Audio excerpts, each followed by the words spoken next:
Olá, amigas e amigos, estamos começando mais um programa Saúde e Companhia. Esse programa é apresentado por mim, Renato Silva, chefe da Unidade de Transplante de Fígado do Hospital de Base e professor da Faculdade de Medicina de Rio Preto. E pelo professor Domingo Marculino Braille, professor Braille, que é professor emérito da Unicamp e da FAMERP. E vocês sabem, esse programa chama-se Saúde e Companhia, porque nós sempre temos aqui na bancada alguém com vastas experiências que vai trazer informações para você cuidar melhor da sua saúde e da sua família. Hoje nós temos aqui o doutor Antônio Anderson Fernandes Freire. O Anderson é um médico exemplar. Ele é um nordestino que nasceu perto de Mossoró. Qual é o nome da cidade, Anderson? O nome afrodisíaco chamado Pau dos Ferros. Pau dos Ferros. Depois formou-se no Nordeste, Na Universidade Federal do Rio Grande do Norte. Veio fazer residência aqui conosco. Ele é cirurgião vascular, intervencionista, tem uma experiência fantástica. E o que é mais importante, ele volta esta semana para o seu estado, para a sua cidade. Ou seja, a instituição cumpriu o seu papel de formar uma pessoa altamente especializada e devolver para o povo potiguar. Então, Anderson, deixa eu te fazer uma pergunta básica. Você teve algum estímulo dentro de tua família para ser médico? Existia médico em tua família? Ou você acha que você nasceu médico? Bom, primeiramente eu quero agradecer de coração o convite do senhor. Para mim é uma satisfação enorme estar participando aqui desse bate-papo, esse programa que cumpre uma função social importantíssima aqui na cidade e na nossa região. Bom, eu costumo dizer, professor, que não sei, eu acho que eu não nasci médico. Eu fui movido por interesse, eu sempre gostei muito da parte de ciências naturais e tudo. Tinha as minhas dificuldades em outros segmentos, como matemática, por exemplo, mas sempre me dediquei mais à parte da ciência. Então, eu acho que isso foi um estímulo após o outro e acabou que eu tive momentos de dúvida se eu fazia odontologia e tal, mas eu me lembro nitidamente que durante o segundo ano do ensino médio, né, antigo colegial, foi quando eu realmente despertei e decidi que dali em diante eu ia estudar para fazer medicina. A origem da maioria dos nordestinos, né, como a minha, você vê em São Paulo uma oportunidade para estudar, as dificuldades. Foi fácil para você ser médico? Olha, do ponto de vista econômico, a formatura, se manter, porque você mudou de cidade, já para estudar medicina. Olha, professor, como a gente diz lá no nosso Nordeste, se eu contar minha história para um carroceiro, até o burro chora, com licença do palavreado. Mas assim, as coisas não foram muito fáceis, não. Eu conto essa história com total liberdade, eu falo da minha vida, porque eu acho que isso faz parte de tudo que eu passei e me fez crescer como pessoa e como profissional. Venho de uma origem humilde, como eu já citei anteriormente, talvez uma das primeiras pessoas da família a obter a graduação, a se formar. Não tenho... Nível universitário, não só nível médico. Nível universitário. Não tenho nenhum parente médico, nem pai, nem mãe. Meus pais também têm uma origem humilde, mas sempre me estimularam invariavelmente a desenvolver, a estudar cada vez mais. E graças a Deus a gente foi sempre um passo após o outro e conseguiu galgando espaço e chegar onde a gente está conseguindo chegar. Né? Você, para entrar na universidade, você precisou fazer curso de pré-vestibular, você passou no primeiro vestibular? Não, eu nunca fui um estudante iluminado. Eu sempre acho que fui mais 95% suor, esforço e os outros 5% talvez vocação ou facilidade de aprender. Eu fiz 98% da minha vida escolar foi em escola pública. E isso é uma coisa que eu também trago com muito orgulho. E para passar no vestibular, eu fiz 4 vestibulares. Eu fiz 3 anos de cursinho e o mais o do terceiro ano, né? Nesses 3 anos de cursinho, era aquela dificuldade de estudar pelo fato de que os cursinhos eram caros, né? Mas, graças a Deus, passaram muitas pessoas boas ao longo da minha vida que me ajudaram bastante. Teve momentos que eu tive que dar aula também para conseguir um pouco mais de recurso para poder estudar. E ingressei na universidade pública, graças a Deus, apesar da demora, quando eu passei em 3 vestibulares para medicina. e apesar de ter passado bastante dificuldade, foi difícil entrar, mas pude escolher quando eu consegui o ingresso. Eu também passei no terceiro vestibular, eu também fui professor de cursinho. Né? Para você tinha, porque as pessoas não imaginam, você saiu de sua cidade, eu também saí, eu nasci em Feira de Santana, muda para Salvador, tem um custo da sua manutenção lá, além de pagar o cursinho, e nossas famílias, obviamente, não tinham esse recurso, então você ensinou o quê? Eu ensinei Química, foi a disciplina que eu mais ensinei ao longo, assim, ensinei alunos de sexta, sétima série, e dava aulas particulares também. Por vezes também dava aula de Física. Física eu tinha um pouco mais de dificuldade, então tanto é que eu larguei a carreira de professor de Física. Um dia que eu cheguei na casa de uma menina que ela estava lá com 5 perguntas grifadas, dizendo que não sabia. Eu digo, pois parabéns, essas eu também não sei. Então, nesse dia eu percebi, não, Física não dá mais certo. Não é minha área. Então eu fiquei com Química e depois eu também larguei mão dessa parte de professor e fui fazendo monitorias durante a faculdade, e isso foi me dando uma renda extra. Outra coisa que me ajudou bastante é que ao longo da faculdade eu morava ou seja, eu não sou residente, não é de agora, eu já sou residente desde a faculdade, que eu morava na residência universitária. Então, era um programa bem interessante, oferecido pela universidade, que aqueles alunos que vinham de uma cidade do interior, que tinham certa dificuldade de se manter, eles forneciam a moradia, a alimentação, e isso foi crucial na minha formação.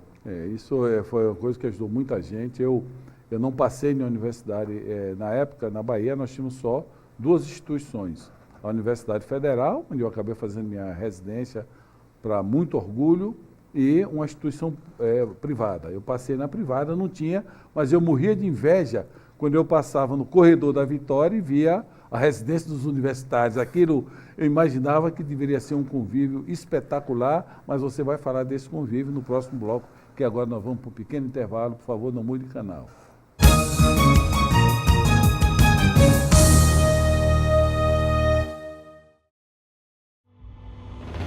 Respeito ao ser humano, credibilidade, ética, transparência e atendimento humanizado.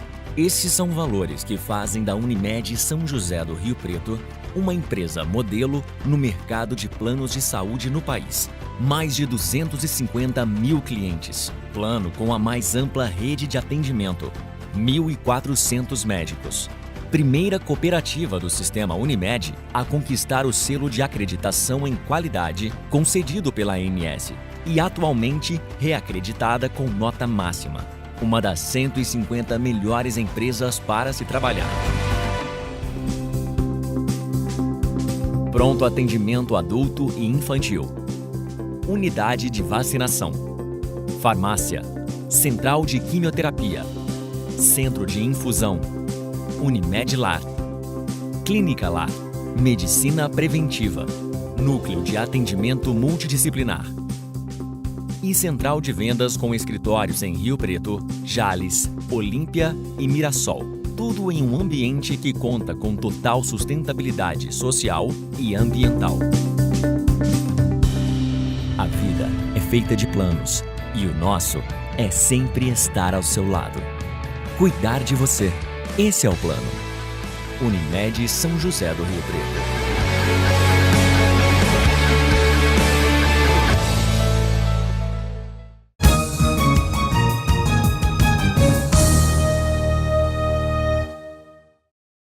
Olá, amigos e amigas, estamos voltando com o segundo bloco do programa Saúde e Companhia, hoje com a presença do Dr. Anderson, que está acabando agora a sua pós-graduação, sua residência, primeira pós-graduação, está voltando para o seu estado para contribuir, cumprindo uma grande função social. E ele falar no bloco anterior, que passou em 3 universidades, eu gostaria que você dissesse quais, não é?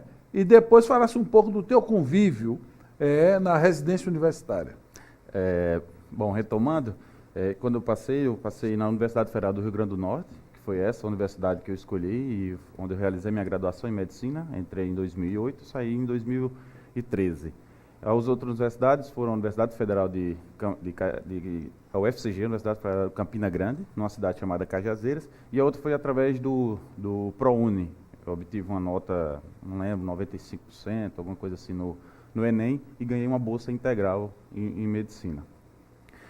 No caso, como eu falei, eu optei por realizar o curso na Federal do Rio Grande do Norte, que era meu estado, em Natal. E lá eu morei na residência universitária. Como a gente estava conversando, foi um momento de crescimento pessoal absurdo, né? A gente dividiu uma casa, eram muitas pessoas, pessoas de várias regiões. O quarto era... O quarto é aquilo Quantas pessoas? É aquilo que eu lhe digo hoje. Eu vejo uma beliche, já me dá um trauma por dentro. Porque era 4, 2, 3 beliches, era aquele 4, 6 pessoas, cada um de um lugar diferente, cada um com uma história diferente, graduações diferentes. Mas foi um momento de muito enriquecimento pessoal, um crescimento absurdo. Aprendeu e até limites. hoje aprendi limites, obrigações, e muitos desses amigos, dessas pessoas, eu cultivo amizade até hoje. Tem dentista, tem engenheiro, tem farmacêutico, tem de todas as especialidades. Anderson, quando nós vamos falar um pouco da tua especialidade, mas nessa trajetória até você se formar, você criou ansiedade para entrar, igual a minha. Aí depois, se você entra, abre um mundo. Como é que você chegou em tua especialidade? Você pensou em ser o quê como médico? Bom, professor, eu sempre quis, uma coisa que eu sempre quis muito antes mesmo de entrar na graduação, fazer medicina, eu sempre sabia que eu ia ser cirurgião, mas eu não sabia exatamente o quê. Eu sempre tive uma afeição muito pela parte cardiovascular. Tanto é que eu me lembro quando a gente estava no segundo ano do curso, que pagava uma disciplina chamada anatomia topográfica. Aí a gente lá dissecava tudo, eu e um colega meu, da minha turma, quando a gente arrancou o coração, pronto, a gente deixou o resto do corpo lá, foi lá, dissecou as coronárias, tudo aquilo bonitinho, passamos o resto da tarde fazendo aquilo ali. E eu alimentava que queria fazer cirurgia cardíaca, eu acho que vou fazer cirurgia cardíaca. Só que aí o tempo foi passando, eu fui descobrindo outras áreas. Aí tem uma brincadeira que às vezes eu mais é quem fala. Quem não teve coragem de fazer cirurgia cardíaca foi fazer cirurgia vascular. Mas não foi só, é uma brincadeira, na verdade, mas não foi isso.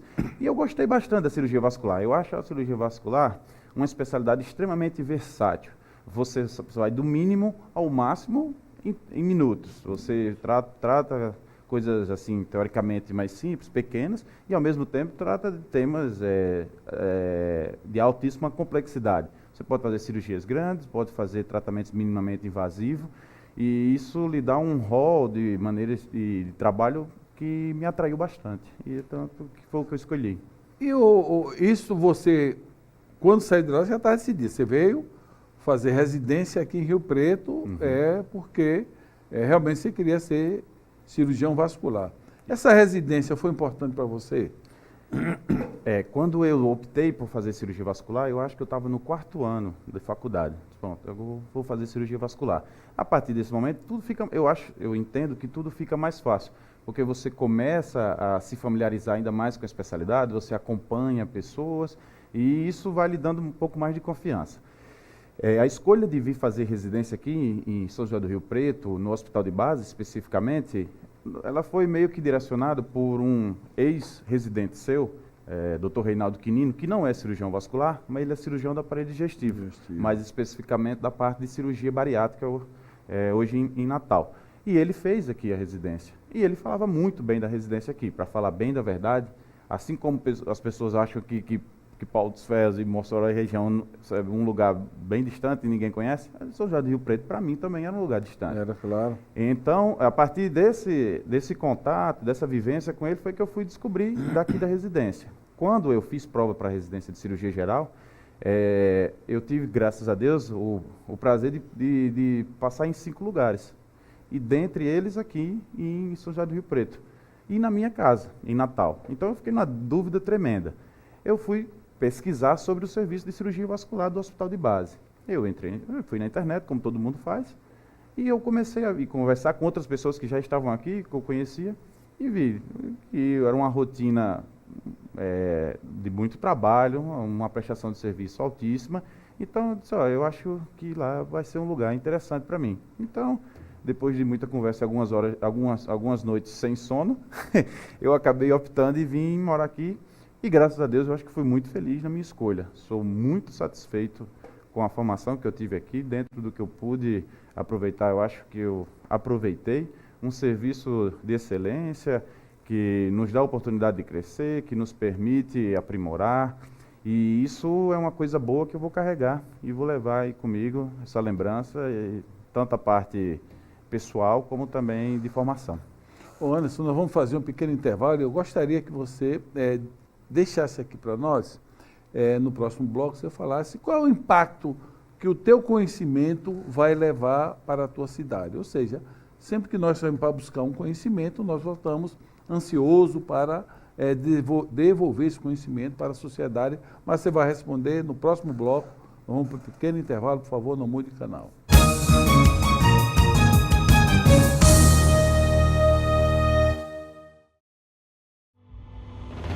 Respeito ao ser humano, credibilidade, ética, transparência e atendimento humanizado.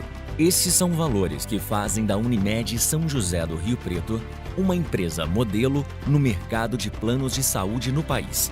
Mais de 250 mil clientes. Plano com a mais ampla rede de atendimento. 1.400 médicos. Primeira cooperativa do sistema Unimed a conquistar o selo de acreditação em qualidade concedido pela ANS e atualmente reacreditada com nota máxima. Uma das 150 melhores empresas para se trabalhar. Pronto atendimento adulto e infantil. Unidade de vacinação. Farmácia. Central de quimioterapia. Centro de infusão. Unimed Lar. Clínica Lar. Medicina preventiva.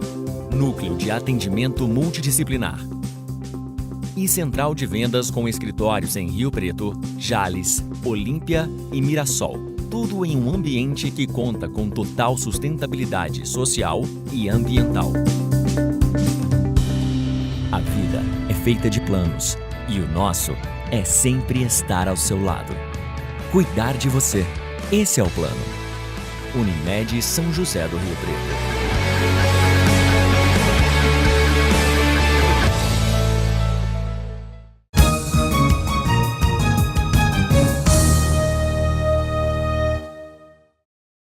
Olá, amigos e amigas, estamos voltando com o último bloco do programa Saúde e Companhia.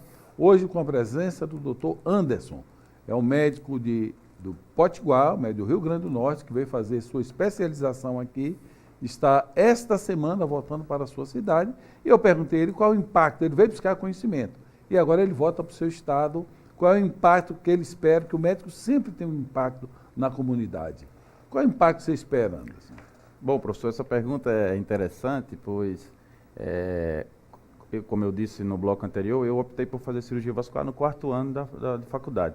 Só que quando eu estava no 1º ano, logo nas primeiras aulas, uma aula de campo, que a gente foi em uma unidade básica de saúde, eu entrei numa residência e tinha um senhor com uma úlcera venosa crônica, aberta, feia e tal, e uma auxiliar de enfermagem que estava fazendo curativo nele disse: algum de vocês aqui vai fazer cirurgia vascular?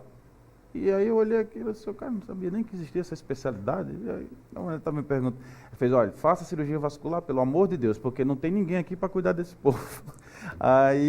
Mas aquilo foi um dos primeiros visitas à aula de campo que eu tive na faculdade. Mas tocou. Ficou aquele estalo, como a gente às vezes fala. E aí, tempos depois, aí acabou que eu optando por essa área e lembrei dessa história até recentemente. O impacto que a gente pensa é sempre assim.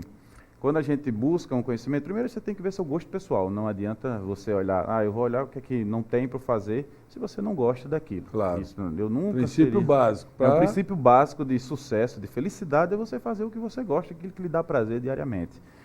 E em segundo lugar, a gente, quando busca esse conhecimento, a gente tenta oferecer coisas que até certo tempo não poderiam ser oferecidas. Por isso que você saiu. Por isso que a gente saiu. Lá em Natal ainda não tem a residência de cirurgia vascular. E a gente buscou vir para cá. Tem muitas outras residências no Nordeste, também de qualidade.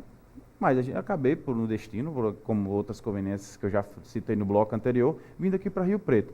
Então a gente espera voltar com essa experiência adquirida, esse conhecimento, essa vivência tida aqui nesses últimos 3 anos, mas na verdade são 5, né, porque teve os 2 anos de cirurgia geral. e poder aplicar isso no dia a dia, oferecer um serviço de qualidade e saber quando não poder oferecer, porque hoje um grande desafio é você saber quando você não pode ajudar. Seu limite. O meu limite, o limite de todo mundo, o limite do ser humano. Limite institucional, limite do Estado, enfim. Só que o bom médico, eu penso assim, não é aquele que tenta resolver tudo, mas pode mostrar caminhos de como você resolver com outra equipe, com outra pessoa. Então, a gente tem que identificar o seu meio, saber das suas possibilidades para poder sempre prezar pelo bem-estar e o benefício do paciente. Você comentou um assunto interessante, que é aquela úlcera, aquela feridona que fica na perna. Qual é a relação de algumas feridas daquela com tua área, com a cirurgia vascular? Olha, eu diria que o cirurgião vascular é o feridento nato, né? Bom, as causas dessas úlceras, elas são inúmeras. Existem causas de etiologia isquêmica, que seria a circulação arterial, o sangue ir até aquele membro. E existem os problemas também de etiologia venosa, que seria a dificuldade do sangue retornar daquele membro para o coração. E também do sistema linfático. A questão grande é você saber diferenciar quais seriam as diversas etiologias para cada tipo de úlcera, porque isso é o que é crucial na hora de você oferecer um tratamento adequado. Você saber o que é arterial, saber o que é venoso, saber o que é linfático. E a partir daí você fazer seu planejamento terapêutico. Cirurgias arteriais, uma vez sendo possível, as úlceras arteriais, uma vez sendo possível, você pode promover o que a gente chama de revascularização daquele membro, que tanto pode ser minimamente invasivo, que seriam as técnicas endovasculares. Explica o que é essa técnica. As técnicas endovasculares seriam aquelas que as pessoas geralmente chamam de cateterismo, né? Não seria o cateterismo cardíaco, seria o cateterismo periférico. Através de uma punção, ecoguiada ou não, você entraria com um fio, catéter, e iria ali, realizaria angioplastia, abrindo aquele vaso que estaria obstruído pela calcificação, seja pela idade, tabagismo, etc., diabetes. Uma outra possibilidade terapêutica, no caso de uma úlcera de etiologia venosa, seria, por exemplo, aqueles pacientes que desenvolveram insuficiência venosa crônica devido a varizes ou tiveram alguma trombose prévia. Você pode realizar procedimentos como, por exemplo, tratamento de varizes com espuma, propriamente a própria cirurgia, que seria a ressecção dessas veias, ou até mesmo a compressão elástica também, que é um tratamento já tradicional e consagrado no nosso meio. Quando a úlcera é de origem arterial, ou seja, dificultando o oxigênio chegar lá, hoje a maioria se faz revascularização com enxerto ou quando é que você decide fazer um cateterismo e uma angioplastia e colocar um stent? Bom, isso professor, é um excelente questionamento, porque já pega o gancho daquilo que a gente falou do limite técnico. Limite pessoal, técnico e de infraestrutura. As técnicas endovasculares, ou seja, aquelas de cateterismo, com fio, angioplastia, balãozinho ou molinha, que as pessoas geralmente conhecem, elas têm evoluído bastante. E, naturalmente, os limites, eles são cada vez modificados. O que é importante saber é que, uma vez que você saiba daquele material que você disponibiliza, o tipo de lesão que você tem que tratar, você tem que saber que tem certos momentos em que ela não é viável. Então, uma vez que isso não é possível, você tem que lançar mão de outros meios, que seriam os enxertos, que a gente chama, né? As pontes de safena.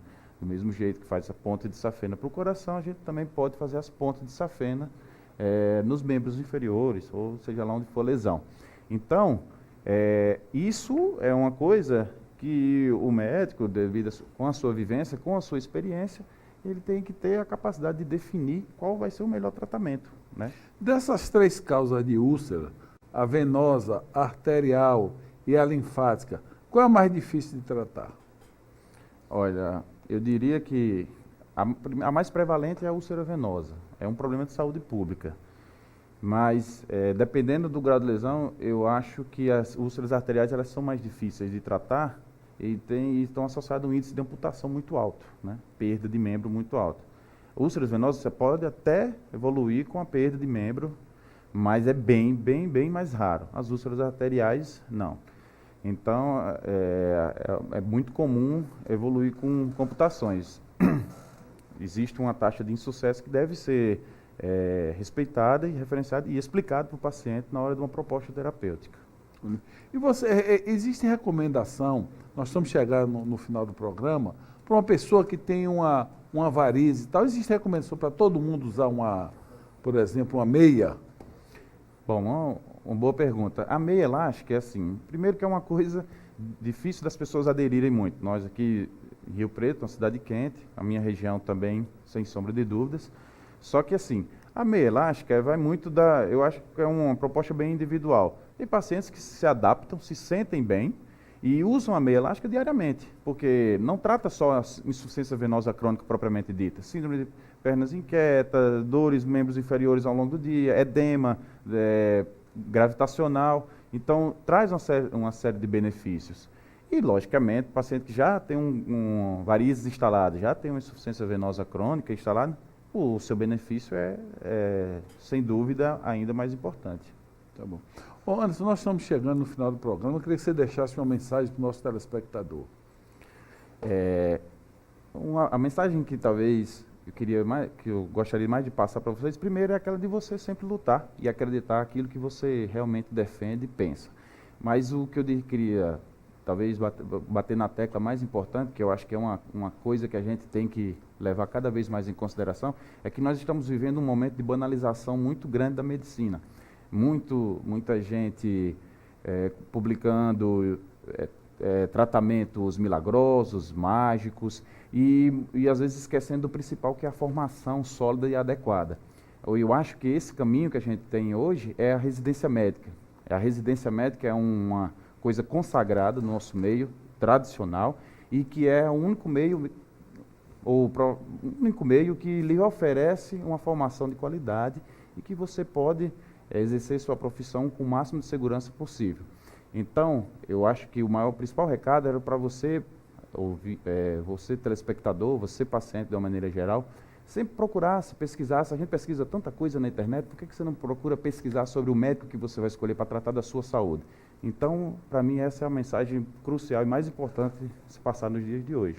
Obrigado, Anderson. Eu gostaria de registrar que isso é um exemplo de médico, o Brasil. O Brasil é isso, as pessoas imaginam que médico chega-se lá com uma facilidade. Esse é um homem, igual a minha história, a maioria do povo brasileiro, que lutou bastante, trabalhou nas vaquejadas, várias madrugadas, para poder sobreviver e chegar onde chegou o médico extremamente bem formado, que nós temos a certeza que ele vai voltar para Mossoró e vai oferecer um excelente serviço à sua comunidade, ao seu estado, e isso é que a gente cumpre a função pela instituição e a função de professor.